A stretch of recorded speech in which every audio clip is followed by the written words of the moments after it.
Good evening, ladies and gentlemen. My name is Grev, and welcome to episode 20 of the Rip Roaring Reds podcast. We are joining you on a fantastic evening after we have just beaten Manchester City at the Emirates. And as always, I'm joined by my co-host, Jace. How are you doing, Jace? Oh, I can't complain after a 1-0 win over Man City. The curse is broken. The 12 How many years was it? Was it 6 years or something stupid? Like they were saying, is it 12 games? Sky Sports were going on about Arsenal haven't won 12 games. And I think it was like 2015 we last won or something like that. Theo Walcott and Giroud. So yeah, very happy and all round sports weekend wise, very good for me. Very good. Very. Did Verstappen win as well? Did he? I don't care about Verstappen, but I'm a McLaren fan, and McLaren came second and third, which is really good. Okay. Yeah, they've already lost the constructors, though, haven't they? Oh yeah. Well, McLaren aren't in the constructors, but they're competing against Aston Martin, and they both did well. So I'm happy. All right, good. It shows my absence of knowledge in Formula One. This is not an F1 podcast, mate. It is okay. All right. Good weekend for you. Happy? Yeah, I'm happy with that result. I'm feeling a little bit. So if I sound bunged up a little bit, I'm a little bit bunged up. I got a bit of a bad back, but that result has perked me up. I was thinking before the game, probably not in the mood for a podcast at the moment, wasn't feeling it. But after that, you know what? I wanted to jump online with Jason. I wanted to kind of get into it. So I'm going to work on that intro music, and we're going to get straight into our show. Let's do it.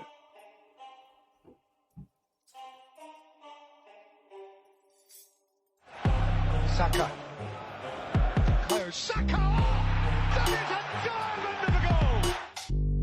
It's Bergkamp. That's magnificent! This is my club.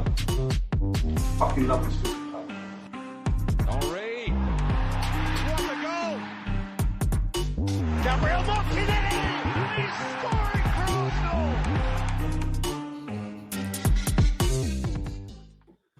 How many times have we said over recent times that Martinelli hasn't scored for Arsenal and back with a bang in this game? There's also one other thing in this. Stuart McFarlane is in this, and there's been some stuff on Twitter that he's like quit Twitter after getting some stick from some fans. And I can't imagine what he could possibly get some stick for. Unbelievable. Why are Arsenal fans giving him stick? Maybe it's other fans. I don't know, but absolutely crazy. Legend. Right. He's a legend. He is a legend. I love the guy. Right, we're going to start this show like we start every show. It's a Rip Roaring review. I don't know where you're going to go with this one, Jace, but take it away. I want it to be as rip and as roaring and as red as it can possibly be. I don't care how we win as long as we win. I didn't think today's game was that great, to be honest, but I will take the win in any way, shape, or form. It was a long time coming, so I'm just taking in the moment, taking in the win, not over celebrating, maybe a little bit, but we are, unbeaten, 10 games into the season. It'd be good actually. I need to get the stats up to the points comparison of where we were this time last year and where we are now. But yeah, I'm just over the moon. The Rip Roaring review is I am over the moon. We're 8 games in, Jason. Don't get ahead of yourself. I thought we were 10. Don't get ahead of yourself. Maybe I did my maths wrong. Okay, so that's 6 wins, 2 draws. Yeah. All right, yeah, that's good. I'll take that. No defeats. It's good.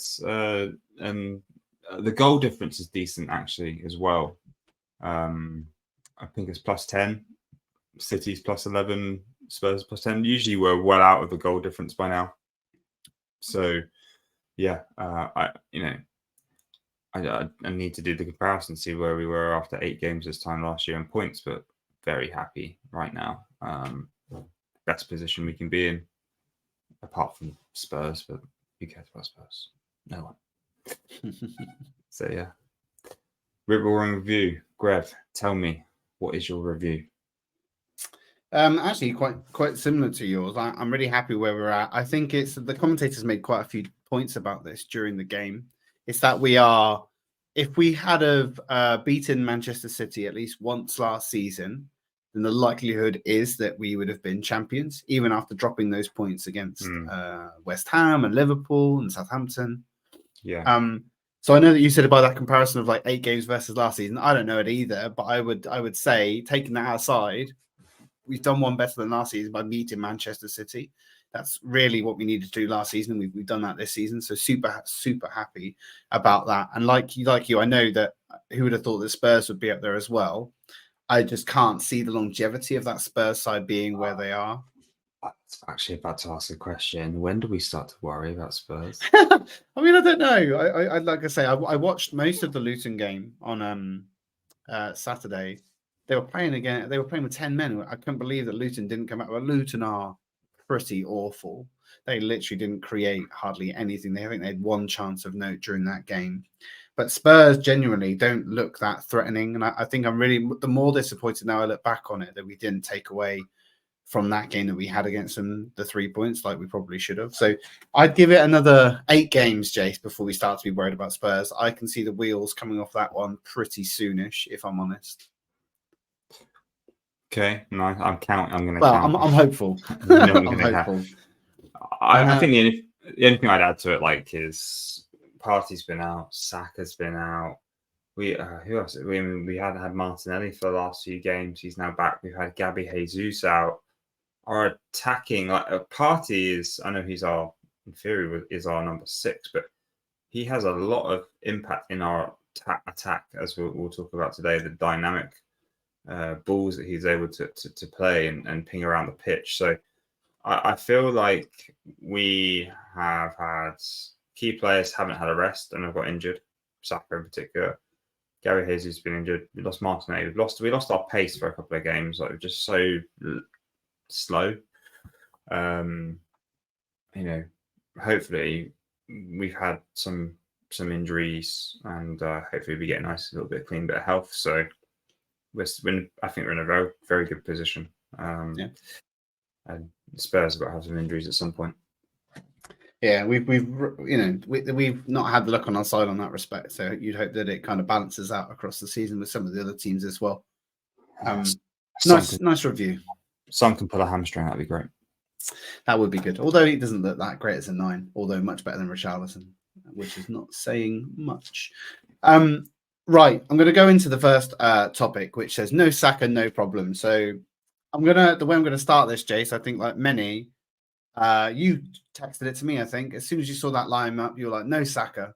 But that lineup probably doesn't look the way you expected it to look at all, even without Saka. I'm interested on your thoughts about looking at that 11. What was your thoughts and feelings going into this match, knowing what our starting 11 was? The back was fine, like no problem with the defense. I was surprised by the start for Jorginho, but absolutely the right call, I think, in my opinion, because of it's the Jorginho position. Regardless of his age, his nous and experience in that position, I think paid off. Wasn't expecting it. I was expecting like Rice, Havertz, Odegaard, to be perfectly honest, because Havertz is played in Chelsea teams that have beaten City, Champions League final in particular. So I wasn't expecting Jorginho to be in the 6. But I thought he played well. He kept the game calm. He moved the ball. He controlled the game at times when he needed to. His fellow ex-teammate Kovacic didn't cause him any particular problems, which is the kind of maybe the biggest threat that they had in their midfield. Really, Bernardo Silva was trying to. The thing is, it's bad for City when you see them. They've got Bernardo Silva coming and collecting the ball from the keeper at the back continuously and trying to control the game, because that's not where he should be. So I think Jorginho did a really good job at kind of winning that midfield, not winning the midfield battle, but definitely nullifying City's midfield capabilities. Maybe they weren't as strong as they would be if it was De Bruyne and Rodri, but it's still a team that we have to beat on the field, and you can only beat what is put in front of you. So very happy with the Jorginho performance. Anything you want to add on Jorginho before we keep moving forwards? No, I agree with everything you said. I think he had a really strong game. He obviously had that mistake in earlier on in the season, and there was none of that today from him. I think he was really reliable. He played some really good crossfield balls as well. I think having a double pivot in this game was we've obviously asked before whether or not Partey and Rice is usually the double pivot that we would play. But it wasn't well, maybe it was later on in the game, and we can certainly talk about that when we get to it. But it was really like protective, I would say. It wasn't quite as maybe as dynamic as maybe Havertz is and could be when he's at his best. But it kind of suited this game. The way that this game did pan out, and you look back on it on reflection now, I think it was the right choice.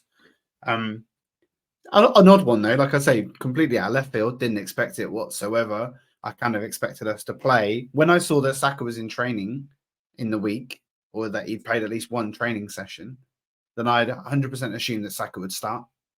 Just because Arteta just seems to want to drive Saka into the ground. I think it was tactical. I think they always knew he wasn't going to play, but they wanted to put off Man City off and have them maybe prepare for having to nullify Saka. Also, maybe he could have played, but the decision was it's one of those ones where it's like we want him to play, but we want him then to have at least a week and a half's rest. And if he plays against City, Gareth Southgate will play him every game, and for England, because he got called up for England, didn't he? He's already been dropped out of England apparently, though. So maybe, like you say, maybe some tactical stuff. Yeah, I think it was all tactics, and I think that was intentional. But I mean, talk to me about the front three. Was that the way you expected the front three to line up? No, not at all. I would have preferred Nketiah to sit this one out, and I would have done Tross and Nelson. Probably more likely with Jesus as the 9. But I'm here. I'm gonna happily eat some humble pie. Jesus was absolutely unreal at right wing today. He was probably one of our best, if not the best player on the pitch. I just love the way he's like a dog. He just chases after the ball, like he doesn't stop. You can tell he was knackered when he came off, and I'm no surprise that he was, because he covered a lot of ground. He didn't do what Saka does from that position, where he's kind of like maybe committing players and maybe doesn't read that Ben White overlap, because it did happen a few times. He's not maybe quite as astute at reading that play as Saka is, but he did so well today.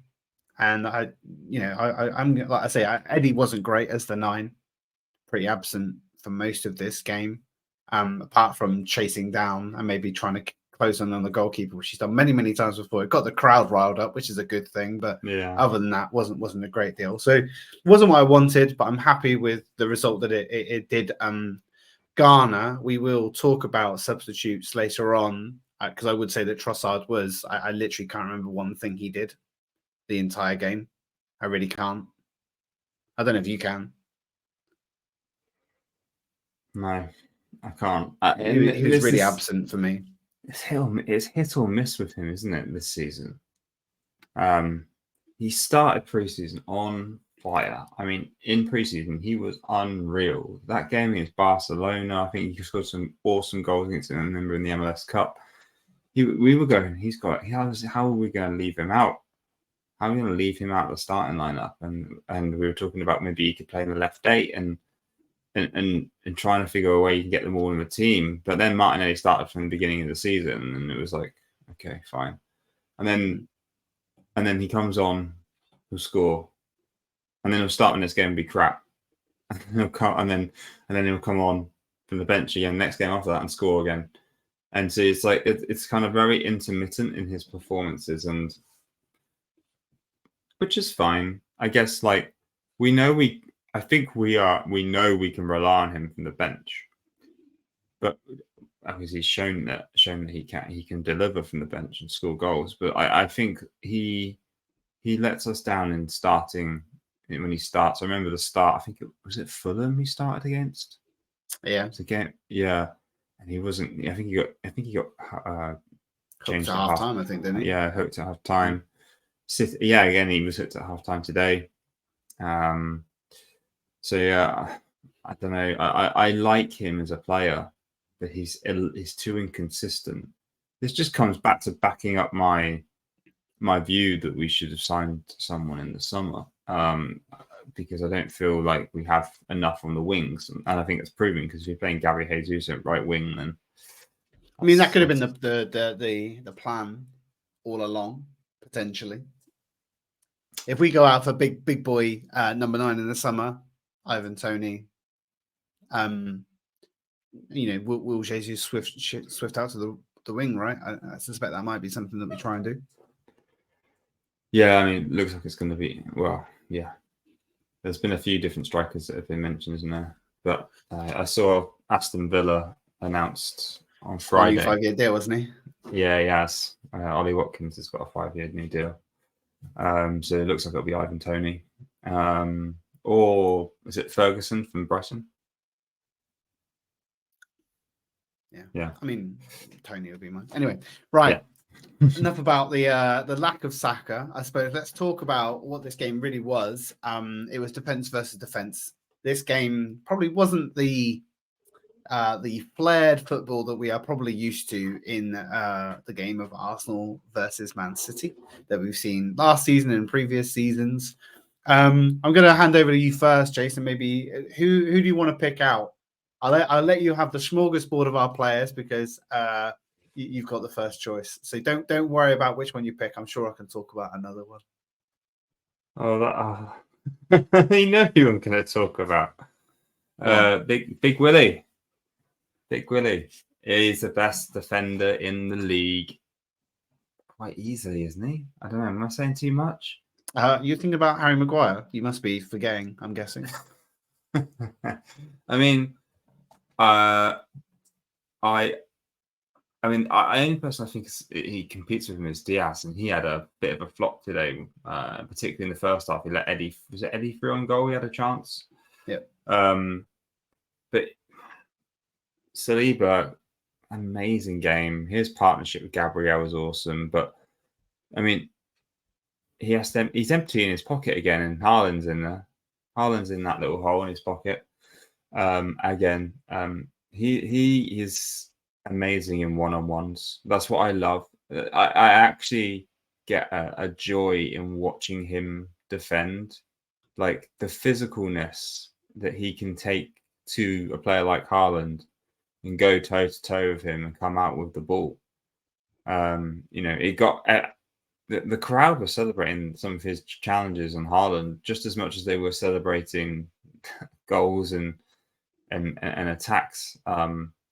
He's just got this ability. I think he's got Haaland's number, and I think Haaland knows it as well. Haaland's never been able to perform against Saliba in all the games that we've played with those two. I remember I think we had a game where we had we had Rob Holding in, and then we brought Saliba on, or was it the other way around? Mm-hmm. Either way, like last year, and then the Community Shield this year, this game. That's Haaland's met his match in regards to defenders, and he's had a great performance. He's calm, he's composed, he has the legs. He can go toe to toe with any fast player. He can sprint and recover.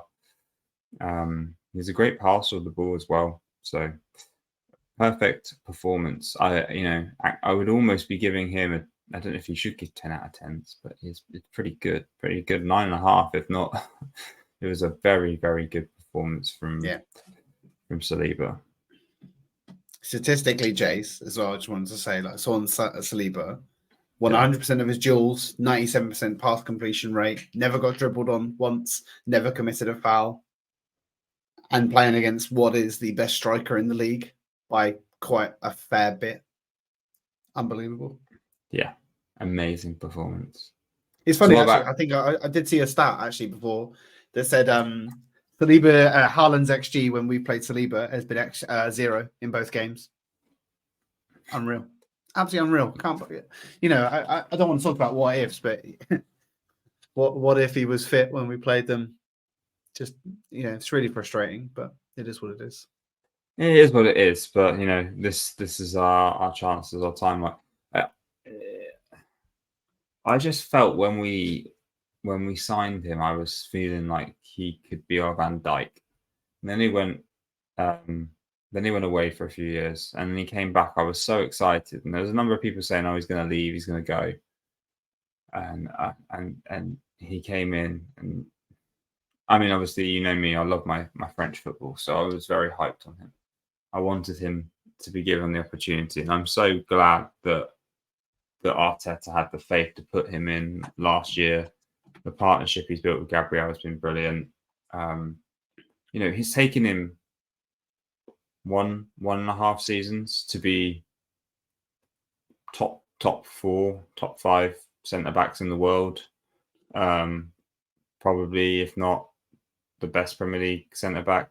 Maybe Diaz is the only one that counters him. Like, he's 21, 22 now. He's still got growth as well, right? So his ceiling's only going to be higher. Yeah, I mean, he's going to peak, and he's going to be peaking at 20. Centre backs peak at what, 28? Would you say? Yeah. And they go on to about 32, and then they slowly move their way back down the league. So, yeah, I mean, obviously we need to keep getting him to extend, because I do see him at Real Madrid. I can see it. He's friends. I think he's good friends with Kylian Mbappe. I can see the French national team at Real Madrid, right? I mean, they've got the midfield. They're getting Mbappe. They're going to have. So I see him go. I can see Saliba wanting to go to Real Madrid. They got the best English midfielder in the world, though, Jace, in that team, not from France. They have as well, but I mean that's a bit. Anyway, it's not a Real Madrid podcast, but yeah, Jesus Christ, they're going to look good in the future. But yeah, no, my love for Saliba is big. Let me ask you, his partner in crime. How did he play? One thing that would be interesting to look back on is if Partey never got injured, would we still be seeing this partnership play out in the same way that it did last season? But absolute rock, Gabriel. He seems much more marauding than Saliba. Like, he seems to be given much more free license to maybe take the ball forward a little bit more, which is fine. Like, when you got Saliba at the back, I never worry about when one centre back wants to take on the other. So he was incredibly solid. And it's amazing to think what could have been had why he was dropped for those 3 games. I suppose we'll never know, but it is what it is. The other one I was going to call out was Zinchenko. I don't know if I'm not a political being, to be honest. I can't say that I know a great deal about what is happening. And all I do know is that he was up at 2 a.m. On Instagram sending some stuff which didn't go down too well. And I think in similar vein to what Mesut Ozil was ostracized from Arsenal for.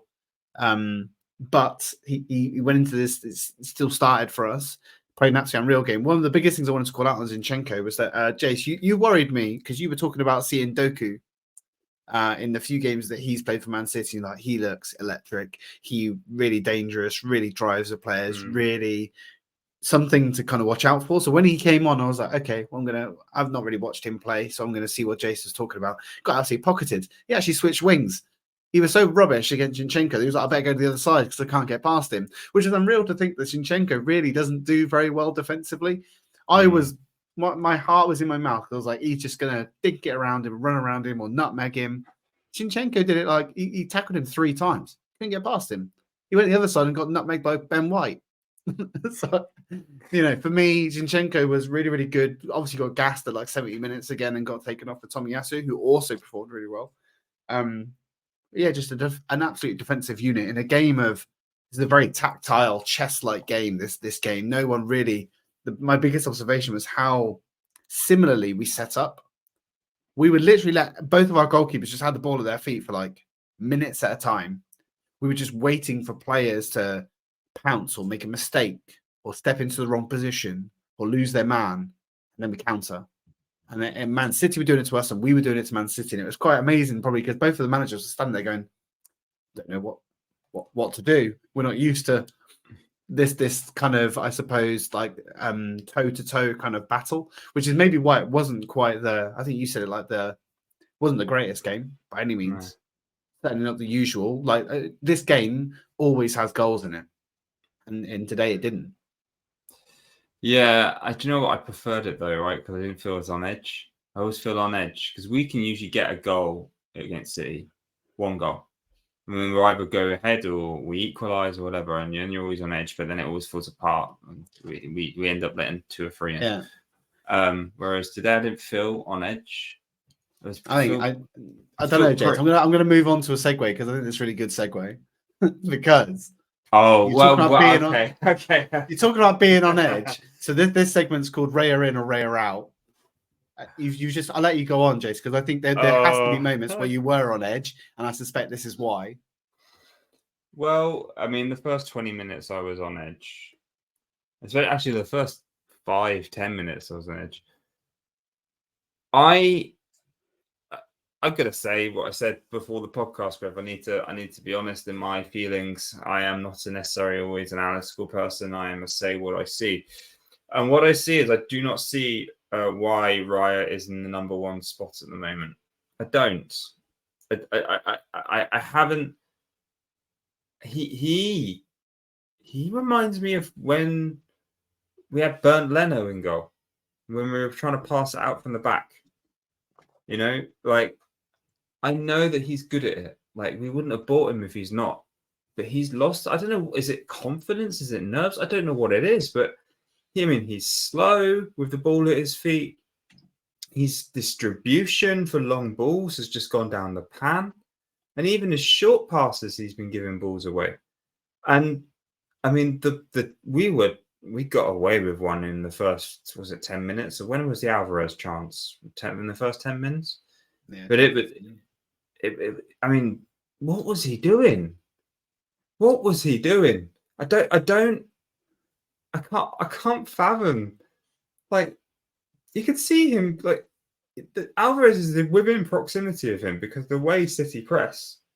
So if you've done your game plan and you know how they're going to play against you, you should know that he's going to be around there. You should know that City aren't a team that are going to give you time on the ball because they're a pressing team. So I just don't understand what he was doing. And we just got away with one. I mean, we were so lucky because that could have gone anywhere. And then he almost got caught out again. It was twice that almost happened. And then, just the distribution, 2 or 3 long balls I noticed didn't go where they needed to go. Couple of short passes put us in trouble as well. And I'm like, originally I thought he would be the undistributed number 1 within a certain amount of time. And he was. And he is. And we wouldn't be talking about Ramsdale anymore. But genuinely, based on the performance, and this isn't the first time we've talked about Raya's performances. This isn't the first time on the podcast we've talked about it. I want Ramsdale back. I feel more assured with Aaron than I do with Raya at the moment. Because Ramsdale looks nervy, but he does know if in doubt to absolutely boot it, even if it boots and goes out. Like, he doesn't mess around. Raya, I don't know. It's got to be nerves because we know he can play because we've seen him play. So whether it's just the levels been up for him because he's a different caliber of team now, and he's I don't know what it is. Psychologically, something's not right there. But yeah, in the moment, I'm sitting in the Raya out camp. If I'm honest. Okay. I love Aaron Ramsdale as well as a person, as a human. I like him. I want him to succeed. So. At the moment, put him back in. Okay. Anything you dispute from what I said? No, I'm not disputing you. There was only one that I love a stat, Jace.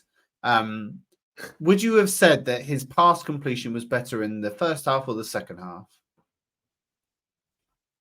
I would say it was better in the second half, but you're going to tell me it's better in the first half. Oh, obviously I am, but I would have said it too, but it's quite significantly. The first half was 78%, and the second half was 55%. It's like a significant drop-off. It's mental, isn't it? Like, I mean, I remember always bad balls. I remember being in the first half. I think maybe you're right. Maybe it was just nervy because there was a bit where we had a cagey start. He played it, that same ball that actually Ramsdale played against Southampton, I think it was, that resulted in their goal, where it's like, between the 2 centre-backs to try and cut through to a Rice or a Partey. Didn't make it, and then we were up against it. And like you, he's not giving me good energy at the moment. Admittedly, he didn't have to do anything this game. Didn't have to save anything. Literally didn't have to save. There's a couple of corners. He made a really good punch on one of the corners that came in. I just like you. I'm probably not as Ray out, but I like Ramsdale. I like him as a person. I like him as a goalkeeper. He's not as self-assured as maybe Raya is. I do actually think that probably there's just a bigger lens on Raya right now. He's gone to a much bigger club. He's been slingshotted into the number one position in record time. In a world where we've talked about competition, and maybe he's not the number one, so there's going to be a much higher critical lens on him than there would have been had he have just been starting cup games. So I think you're going to overanalyze every little thing that he's doing. The only thing that, like you say, he just seemed to dawdle on the ball. That was the worst thing for me. If Eddie Nketiah was in there, that's a goal. Eddie Nketiah is always the type of striker that's like, I'm on that keeper. I'm going to be over him like a rash. And Alvarez did that one that was the opportunity in the first kind of segment of the game. Yeah, I'm just a bit not sure. I'm not as rare out as you are, but I'm also not fully rare in at the moment. Get off the fence, Grev. Get off the fence. Oh no, I've taken. We've done a swapperoo, Jace. You're usually the fence guy. I'll be on the fence. At least I'm not on the edge, not on the ledge this time, which is always good. Right, there's a big talking point in the game that we've not discussed yet, and that is the first half. Kovacic and his challenges resulted in a yellow card, and then very, very soon afterwards did another similar challenge that resulted in no card whatsoever. What is your view on what should have happened with Mateo Kovacic, Jace? Red card. I mean, End of the segment. Does it? There's nothing. What more needs to be said? The first challenge, we've seen tackles this season, lighter ones get reds, because in theory, in real time, it doesn't look as bad. You watch the slow-mo, that is studs into the ankle. Studs, like it's studs up. I suppose it was a bit reckless, I suppose is what they're asking. Wow, was he in control? I suppose you could. This is where it's quite open to interpretation, right? Was he in control? No. Because if he was in control, he'd have got a little bit near the ball, but he was nowhere near the ball. So, was he in control of what? Of the football? No. Was he in control of his leg flying at Odegaard? Maybe. Well, he did it anyway. So, I would have given him a red for that. And then the second one, I couldn't quite eclipse him. Eclipse Rice. I don't know if it's a book in that one. I mean, the second one, I couldn't tell if that was bad or not, if I'm honest, from the angles I was seeing. But I was like, either way, that's another foul. You've already been booked. I suppose he's on a tightrope. That was for me. He was on the tightrope. And if it was amber, as Gary Neville would kind of put it, then he's done that other challenge. It's kind of like you kind of got to ask the question, right? Gary Neville colour coding system means absolute bugger all to me. Jesus, I think Drury said it had turned into some darker red or some light red colour. I can't remember. Burgundy or something, he said. Either way, the guy was very lucky to be on the field, and I'm surprised he didn't get hooked at half time. That was the biggest thing for me. I was going to go. I thought it was going to cost them, because I've seen a few times now, particularly this year, where the rules are different. Time wasting, kicking the ball away, dissension. There's more yellow cards than this season, I'd imagine. At this point in last season, by comparison, I'd imagine we're way ahead. And so I thought he should have been hooked to save face, and they didn't. So I thought we should have been putting players on him. Yeah. And trying to cause, that is one thing of Arteta I maybe don't see him do enough. It's if Saka had played this game, that Pep would have put someone on Arteta to try and take him out of the game. Give him a little challenge here and there, because if he was 75% fit. Yeah. I mean, Saka's going to be targeted for the rest of his life. So, they would have done. But I mean, I don't know. Arteta is quite good with. Arteta is. He does have a nous for tactical fouling with us, but take a tactical foul. I think that's kind of what we took. We took it for Martinelli, didn't we? I think with Luis, who with 40 scored. Well, I don't know why he continued to. The referee's whistle clearly gone, but he still decided to score anyway. But yeah, the other way, when it's the other way around, I guess, and we need to put pressure on them to commit, we don't always take advantage of it. Maybe I don't like Arteta doesn't quite learn the dark arts yet in that respect, although it looks like Saliba and Saka are both out of international duty coming up. Saliba? Yeah, apparently a toe injury. Might be a bit of a is that coming out of today's game, is it? Yeah. So I think that might be a bit of a I don't think it's a real injury. I think it's a protection thing. Yeah, he's been I mean, he didn't look anything during that game, and he played the full 90. So, yeah. That's no point going to play. He only needs to play the big games. I mean, I don't know. What's the competition like for French centre backs? There's no Varane no more. There's Koundé, Saliba. Konate, is he French? Yeah, Konate. Sorry, Konate. Who am I saying? Koundé. Koundé's Barca. Is that right? Probably. Let's stop ourselves, Jace, before we get slated on our lack of knowledge of French centre backs. The last kind of talking point I wanted to kind of go through was the substitutions, because they ultimately decided this game. We made three changes at the same time, but we also made a change at halftime as well.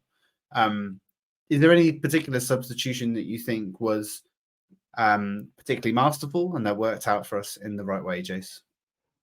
I mean, Trossard for Martinelli was the one that stood out for me. From the moment we kicked off in the second half, energy levels were up. Just the attack became more prominent. We got City on the back foot, and there was very little then. I felt in the second half where they were a threat to us, but we were a threat to them. And I think that I can see you chuck the stats in here, and I think the stats reflect a lot of this, right? Like, shots 12-4, chances created 10-4. Like, possession was pretty equal. I think that those changes were influenced by that. Martinelli definitely brought an energy, and I also think him coming on up helped Rice up his game as well. I think there's a connection there between those two. Rice was certainly more lively with Martinelli on that left side of the midfield and attack than we saw in the first half. So yeah, really impressed by energy. Obviously, he got the winner, which we can talk about in a sec. Little lucky, I guess, with the deflection off Ake's face. There's two we've had like that now, isn't it? Like a deflection. We scored against City. Yeah, against City. All right. Trossard's one in the Community Shield. Oh yeah, it was. Yeah, you're right. Obviously got a knack for that. That's how we score. Yeah, I don't mind. They all go in, Jace. Yeah, absolutely. No, I'm happy for him to get a goal on his comeback from injury. We were been saying every podcast that he's not scored, and he's on the intro, right? So, I'm happy with his comeback. It was the right decision. Tactically, it was good because also City had adjusted to how we've been playing, right? With maybe not such a quite prominent aggressive attack with energy in the first half. So to change the dynamic of the game for the second half was the right thing. So yeah, happy with that change. I get a feeling you might want to talk about certain Thomas Partey. Yeah, I mean, that was for me, on top of the Martinelli one, definitely was the one that stood out and did the most damage. But how we have missed Thomas Partey, I think people seem to maybe forget, two things. How good he actually is. We think because we bought Declan Rice that we don't need Thomas Partey anymore. We've got our number 6. We don't need another one. I think it's ill-advised to consider that. The only thing that I would say is that we know that Thomas Partey can't play 38 games a season. We've seen it plenty of times before, so I think we can wrap him up in cotton wool and roll him out for these type of games when we need to. Second part is he also is just. I actually think he's better than Declan Rice at driving the ball forward. I think he connects the defense to the midfield and attack much better than Declan Rice is showcasing in his Arsenal colours so far. Yeah, Rice just seems to Partey just seems to be more dynamic in when he takes that ball, he protects it really, really well, but can also release it, particularly down the right channel. That's where he was doing most of his work today between Jesus and Ben White. and really connecting that kind of between the lines balls. And so that is something that, I mean, I will say on the flip side that Rice, particularly the Rice's track back and challenge of, it might have been Rico Lewis, I can't remember off the top of my head. There was one where he hooked the leg and kind of recovered the ball. Absolutely fantastic. I suppose that's the difference maker here, is that Rice has the pace to track players, whereas Partey does not. Partey loses that ball, he's lost that ball, it's gone. And they're already on the counter, whereas Rice maybe won't. So I think Partey, for me, really solidified our base, and really does show that in games where, you know, maybe this is a game where we knew that Partey couldn't play the full 90, and that's why we started Jorginho. Had he have been fitter, I wonder if we would have done a Rice and Partey pivot, because I do still believe that that's probably the better of the two. Yeah, I mean, I agree. I mean, Partey was never going to start because he's not even played. He's not even come Martinelli on. did. Oh yeah, Martinelli. So at all. So he was never going to start because he's not come off the bench at all. And since he's been back on it, I think the challenge of his injury in the last few weeks has three. Was it 3? He's probably been out for about a month, right? Yeah. What that's shown is that we are, as a team, don't need him every game. There is life after Saka and Partey. Our midfield can perform without him. On the other hand, I believe he is an awesome tool in our arsenal, no pun intended, for us to have and to use and master at the appropriate time, because he turns up in the big games. There's a couple of games last year against United. He turns it on. I always say it's the way, you mentioned the dynamic balls playing between the holes, finding those balls over the top. That's something that we don't have in every single player in our team.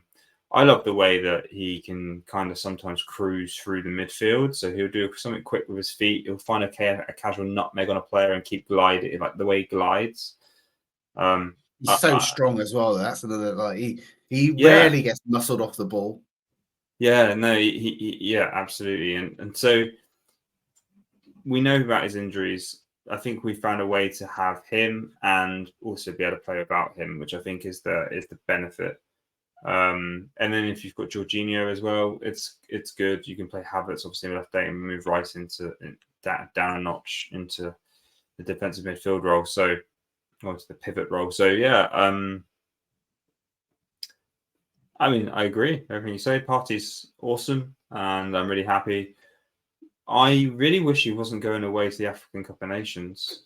That's a pain. Have you noticed actually that we've reduced our African player numbers? Contingent, yeah. Probably for that reason, because like you say, losing them for 4 to 6 weeks are relatively critical, because games come thick and fast between Christmas and New Year. Yeah. And around that period of time. And the FA Cup, I think, starts as well, or at least the fourth rounds around there. All of January is usually AFCON, isn't it? And you lose, well, it used to be El Neni, Aubameyang, who else used to go? Pepe. Now we're losing Partey, El Neni. 2 midfielders. That's a problem. It means we rely on Havertz, Rice, and Jorginho to be fit and available. Wouldn't be surprised to see us dip in the market in January for maybe another midfielder. Because got to keep that powder dry, Jace. Got to keep that powder dry. Oh, I think El Neni leaves at the end of the year, right? I think did he have a 1-year extension? I thought he'd get some backroom job at the club, because he's such a likable. I know he's doing his coaching badges at the moment. He's such a good background influence in the locker and at the club. I suspect we'll keep him on for something like that. He's not that old though. He's not like is it? How old is he? I know. He's not retiring yet. No, maybe he can do the old Rob Holden role, where you just everyone likes you, so you stick around. Yeah, fair enough. There was one substitute we didn't mention quickly, and you did mention his name. Tommy had a good game. I was going to talk about Havertz. Havertz assisted. He finally got an assist. And I think as a 9, I was like, bring Havertz on for Eddie because Eddie, I think, was having a bit of a stinker, if I'm honest. And I think it was actually he did well. Yeah. Yeah, I mean, he does everything you need. I don't judge Havertz on goals. I've already said this. So I have nothing more to add. He played okay for the time he had on the pitch. He was strong in a couple of plays where he needed to be. He made some decent passes, didn't lose the ball too much, got the assist. Perfect. I don't judge him. Everyone's like, oh, when Havertz scores, and I don't know. I just don't see him as a striker, so I don't have expectations on him scoring goals. I generally don't. I compare him more to Odegaard. I want to see more creativity from him, but I don't know if he's that kind of player. Maybe I need to go back through some old Leverkusen videos to see how he played there. But yeah, he was a decent performance. Don't know if he was 65 million, but hey, he doesn't need to worry about the price tag, does he? So it's not his fault. No. Okay. That is that game wraps up. We're going to move on to the parking lot. I was only going to say that obviously we're now in the international break, which is the horrible interlull. We come back and I think we play Chelsea. Chelsea, is it? Yeah, I'm looking at that table. Chelsea have obviously gone into a little bit of a run of form in recent times, but I still think they are a hot mess. Yeah. Looking at the table that it looks like now, Jason, in terms of your parking lot, did you see this table shaping up the way that it is at this point in the season? So that is Spurs and us are joint top on 20, Man City on 18, Liverpool on 17, Villa on 16, alongside Brighton, and then below that is West Ham and Newcastle. Things I didn't see. Villa being up there.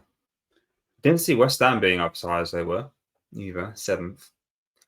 Having only lost 2 games as well. Liverpool are expected to come back to some extent. We've already talked about the biggest surprises. The biggest surprise and disappointment is Spurs. I wasn't expecting. I mean, I just don't know. And the thing is, Spurs are scoring goals as well. So it's strange. Yeah. You take Harry Kane out of that team, and you would expect, but it seems like they've invested that money relatively well, and also not really suffered too much in front of goal either. Yeah. Well, I think that releasing Kane to allow Son, Richarlison, and Kubichevsky releases it gives them a creative freedom. Yeah, they didn't have before, and I think that they are benefiting from that. As I say, you just hope that it's something that doesn't last. Is what you have to hope. You have to pray and hope. Because just looking at the last 5 games, we've got exactly the same record as Spurs, and the only reason we've got the same record is because the game we drew, they drew because we played them. And then after that, the next best team is Brighton and Liverpool with 1-3, lost 1, drawn 1. Both us and Spurs are both unbeaten at the moment as well, which I think is surprising. Yeah, who do you think is going to lose first? Spurs. Confident. I just have to. I imagine if Spurs went unbeaten the whole year. Doesn't bear thinking about, Jace. I was only going to say as well, there's one team that does surprise me. I need to look back at my predictions. Brentford. Brentford are currently 15th. They've only won 1 game. Oh, Jesus. Yeah, they don't look good either. And I expected them to do well. I'm sure I had in my predictions. They were relatively higher. I'll tell you something. It's not looking good for the promoted sides, is it? They are. Yeah, I mean, awful. Luton are awful. Burnley are nowhere. Everyone expected Burnley in Company, the way Company plays, to be doing much better than they are. They are shocking. Sheffield United, 1 point. They drawn 1, lost the rest. Jesus. Someone did write somewhere. Is this the worst crop of 3 teams to come up in recent memory? Yes. Just based on the performances that they're putting in. On performances, yes. So, I mean, we expected more from Burnley. Sheffield United didn't expect anything from Luton. I mean, I don't watch the Championship, so I can't comment on last season. But I mean, I was surprised to see them come up, to be honest. Yeah, it's been a bad season. And what's even more disappointing is that Everton are sitting 3 points clear of the relegation zone in 16th. I just want Everton to go down. I really want Everton to go down. They've won 2 games. They're just going to get safety. That's all they need this year. The other teams are just a lot worse than them, Jace, unfortunately. Yeah, I guess they move into their new ground, but they've still got money problems, haven't they? So yeah. Anything else that you want to add into the parking lot then, Jace? I wondered what your thoughts were on the VAR controversy that's been going around. So I listened to the audio from the Liverpool one. The most crazy thing to think is I think they said it was something like 7 seconds between when they'd realised they'd made a mistake and the game was obviously already started. And the argument they've had is I can't do anything now once the game has started. It just feels insane to me that once the ball goes out of play and the referee just goes, right, stop. The on-field decision was this, and you sure that's what you wanted to do? And then just in the same way that NFL does it, where they just play the clock back. And we're just going to put the clock back to 23 minutes and 22 seconds. And we're just going to go from there. And it'll be the goal stands.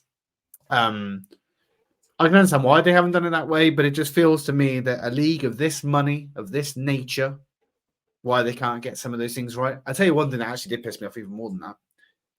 Michael Oliver was the ref today. He was paid for by the sheikh who is the co-owner or the sole owner of Manchester City to referee a game in the UAE.